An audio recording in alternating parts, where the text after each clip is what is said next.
Hey, how you doing in YouTube land? Out there in YouTube land. The Stiletto coming at you from the Wild Wild West. I just want to show you how I keep my Recons. These are all my Recons, all of them. I keep them in a knife roll, and then I put them in the safe. I've been collecting these Recons for a while now. I got every blade type. All these are Tontos, because the Tonto's my favorite, except for these two. One's a spear point and one's a clip point. This is another one that I polished. I polished not too long ago. And this is another one of my polished ones. These are the Oz 8 ones.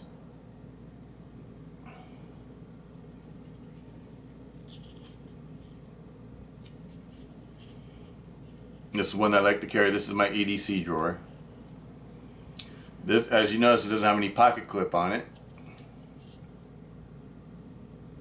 I took the pocket clip off because I like to just carry this one in the pocket. This one I'll carry in my jacket pocket in the wintertime, or whenever I wear a leather jacket on my motorcycle, I'll put it in my pocket.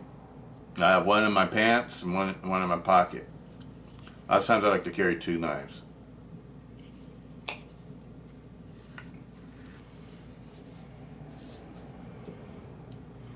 This one right here is another one of the Canadian blades. I just want to show you that this is the Cold Steel Recon with the OD green, CTS OD with the OD green, and this is CTS. the CPM 3VN, and basically what I did with these two is I swapped the handles on them. You can't get a green one with a CPM 3V blade from Canada without the finish on it. You only can get a black one with a black handle. And I just wanted to swap the handles on them, make it OD green. So this was another OD green one, just like this one, and I swapped the handles on it. So you can't swap the handles on them. They're both perfectly centered. The handles swap perfectly. But anyway, I'm always telling you how I keep my blades, and I just want to show you real quick how I keep them. And yes, this is not a Recon, and as you can see, the one I just got, I put it in here with the Recons because I feel like that's where it belongs. To me, it's like a heavy-duty survival Recon. That's a good way that I can explain it to you. I would call it a heavy-duty survival Recon. But all these are Tonto blades because Tontos are my favorites. I'm sort of a Tonto nut. I have a lot of my knives from Cold Steel are Tontos. I'd say the majority of them, if you as to pick one blade type, they would fall into the Tonto group, the American Tonto. I have American Tonto fixed blades too. The Oyabun, the old Oyabuns, and the old Kobuns. I don't know if I'm saying that right. It means the Japanese underworld for the Yakuza. It means the big boss and the soldier. I had the 12-inch Oyabun blade, fixed blade, and that one stays by my bed all the time. Yeah, it's been polished too. I polished it. But I just want to show you how I keep my knives. This way I preserve them, and they're easy for me to access if I ever want to get at them or take them out or use them or whatever. It's easy to do. You don't have to keep opening and closing the boxes, and after a while you wear out the box. The boxes I store somewhere else for long-term storage. In case I ever want to sell any of these, I can take it out and put it in the box, and the box still looks like, when I received it. It looks, almost brand new or whatever it looked like when I received it. And I could put it on the market and sell it.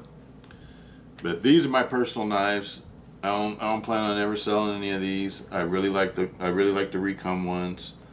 I have other knives I may sell, but I won't sell my Tile Wars, and I won't sell my Recon ones, and I won't sell my holdouts, and I won't sell my my American Lawman. Those are three that I pretty much will not sell. I even like the AK-47s too, and the Espadas. But these are my favorites, the Tile Wars and the Recons. If I was just to have two knives, I'd pick the Tao. I like the Tao Wars. The big knife, the Tao, to me, the Tao Wars extra large knife is my favorite. The Tao War extra large knife is my favorite for a folding fighter. The Recon is my favorite extra large knife for like a folding fighter slash survivor slash, like military or apocalypse or whatever, because it's a very strong blade. It's 4 millimeters thick, and it's just a very good, strong, durable knife. And that would be what I would pick if I was in more of like a survival situation. Now, if I was just getting in a fight or playing or having to, playing that I might be in a fight or something like that, I'd want the Tao War. The Tao War is lighter weight. The blade stock is thinner. It's just better balance, and you can manipulate it in your hands super fast, and it looks extremely intimidating when totally opened out. And it's a better slicer. It cuts to things better because the way the blade's made and designed is it's flat ground. It's just a very, very, very, very well made blade for a fighter. I would call it a fighter though. I wouldn't call it a camp knife or a survival knife or something like that. I would just strictly call it a fighter. I don't think it's meant to really be anything else but a fighter. This one, the Recons are meant to be multi-purpose. They're a jack of all trades. They can do all sorts of stuff. These are knives that I like to carry every day because when I have them in my pocket, I feel like I'm ready for just about anything. So that's my opinion on the cold steel knives. I know they're making a lot of different models now and different things like that, but to me, these are the Recons are sort of like the backbone of the Recons and the Voyagers. Voyagers to me are just like a budget version of the Recons. They're basically the same knife to me, but they're like a budget version because you don't get the G10 handles. You get a Griv-X handle, but they could do pretty much all the same things that the Recons can't, no doubt. I like the G10 better than I like the Griv-X. I like the way it feels in my hands. But I also have a Voyager that stays in my ADC drawer too, and I use that for like when I'm around my bike or in the garage or around the yard or whatever, and I'm not worried about it getting banged up or scraped up or whatever, because Voyagers are very inexpensive and easy to replace, and that's what they're good for. If you're in a situation where you think that you might get your knife confiscated or whatever, I would take a Voyager with me over a Recon. Because Recons are expensive. These aren't cheap knives. The Recons aren't cheap. And with the old Oz 8 ones, I like to polish them. Because the Tough X finish comes off real easy. And I was doing this before they came out with these. Because I do like them. I do like to see the steels lots of times too. I don't want to always see a black finished blade. But the black finished blades, though, they have their purpose too, though, because they're more hideable, more concealable, and more stealth than a polished blade. Polished blade, light hits it, it glares, you can see it for miles or whatever. But it's also, to me, a polished blade is really nice at night or anytime, and if you have to draw it out, somebody sees a polished blade, they usually get scared a lot more than they would if they see a black blade, because half the time they won't see the black blade. But they see this, they see the light hit this one and it flickers and stuff, and they say, oh shit. Yeah, that polished blade just looks pretty. And that's what I like to do with the Oz 8 ones now. I like to polish them. To me, that's what they're good for. They don't have the super duper blade steel like the other ones have now, the CTS or now that you have the S35VN, CPMS 35VN. But they also don't have the DLC coating on it. I've never tried to take DLC coating off, but I assume it's going to be extremely hard to take that coating off, to take that finish off. If you want to, polish a blade and make it like one of these, I would recommend getting trying to get an old Oz 8 folder and doing it. This one I recently got off of eBay. It was a little bit beat up. And I took it all apart and spent a lot of time polishing it with sandpaper and everything else and buffing compound. And I got it to be the way I wanted it to be. But you can pick these up cheap though. You know, you can pick them up like 30, 40, maybe 50 bucks. I wouldn't spend more than 50 bucks on one. That is if they're not in mint condition. If they're in mint condition, then they might go for, you know, then they're got a collector value because they're not making them anymore. But if you get a used one, I wouldn't spend more than $50 for it.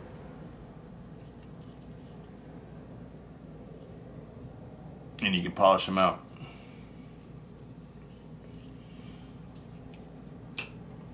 But anyway, I just want to do a quick video and just show you guys how I store my blades. And these are my EDC. These are my EDC Tontos right here. They stay in my EDC drawer. And these are the ones I have for backups in case anything happens to one of these, gets lost, stolen, confiscated, whatever, broken, damaged. I got another one. And this one right here I've had for years. This was the first Tonto Recon that I got, was this one. This was the second one. I've had this one for years too. You know, 7 or 8 years. I can't remember when they first came out. And then these all came next. Oh, these I bought when I bought this one. This one used to be black like these. These I decided I didn't want to carry or whatever. I like the Tonto a lot better. So they've just been sitting like, you know, mint condition in the roll forever. Never been used. And this one right here is also another Tonto one. I like the little ones, but I never really carry them. But I just like them. They feel really good in the hand. And this is a CTS XHP version with the thinner scales. And this one here is a Oz 8 one that I polished out. I use this one every once in a while. But these are the ones that are mainstays in my EDC drawer. So I got backups for all of them. But anyway, that's all I just wanted to show you real quick. Peace out. Have a great day. Stiletto.